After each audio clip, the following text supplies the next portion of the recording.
Chapter 1. I have been locked up for 264 days. I have nothing but a small notebook and a broken pen, and the numbers in my head to keep me company.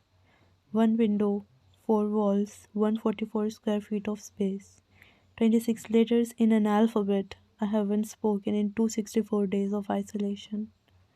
6,336 hours since I've touched another human being. You're getting a roommate, they said to me. We hope you're not dead in this place for good behavior, they said to me. Another psycho just like you, no more isolation, they said to me.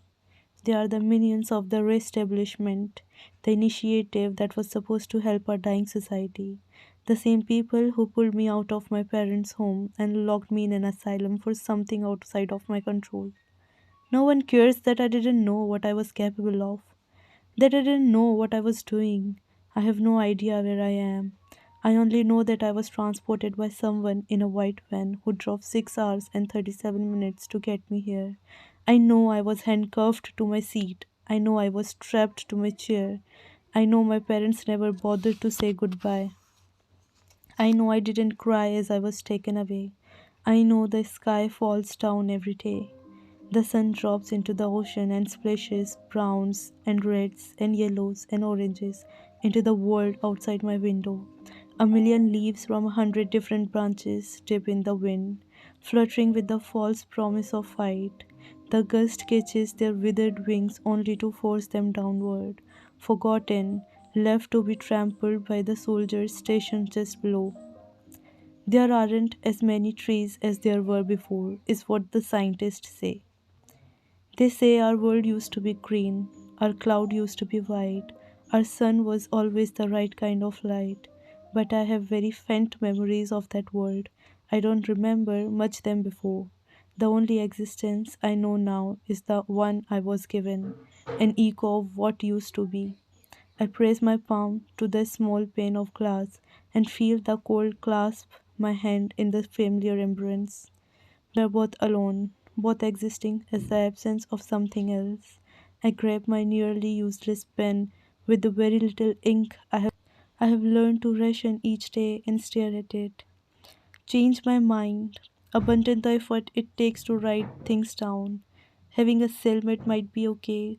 Talking to a real human being might make things easier. I practice using my voice, shaping my lips around the familiar words, unfamiliar to my mouth. I practice all day. I'm surprised I remember how to speak.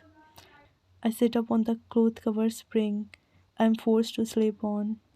I wait. I rock back and forth and wait.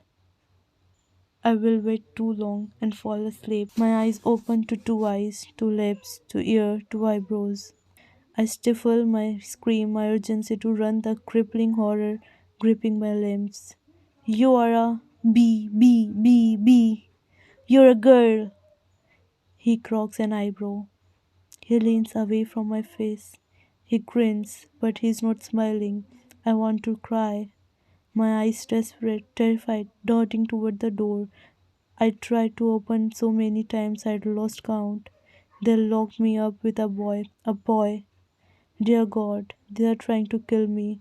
They have done it on purpose, to torture me, to torment me, to keep me from sleeping through the night ever again.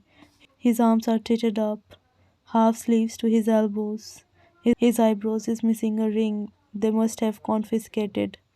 Dark blue eyes, dark brown hair, sharp jawline, strong lean frame, gorgeous, no, dangerous, terrifying, horrible. He laughs, and I fall off my bed and scuttle into the corner. He sizes up the major plow on the spare bed they shoved into the empty space this morning. The skimpy mattress and threadbag blanket, hardly big enough to support his upper half. He glances at his bed, uses his foot to push the two metal frames to his side of the bed, shoves them both together with one hand, uses his foot to push the two metal frames to his side of the room, stretches out across the two mattresses, grabbing my pillow to fluff up under his neck. I have begun to shake. I bite my lip and try to bury myself in the dark corner. He is stolen my bed, my blanket, my pillow. I have nothing but the floor. I will have nothing but the floor. I will never fight back because I am too petrified, too paralyzed, too paranoid. So you are what? So you are what? Insane? Is that why you are here? I'm not insane, I thought. He propped himself up to see my face. He laughs again. I'm not going to hurt you. I want to believe him, but I don't believe him. What's your name? He asks. None of your business. What's your name? I thought. I heard his irritation, exhalation of breath. I hear him turn over my bed that used to be half mine.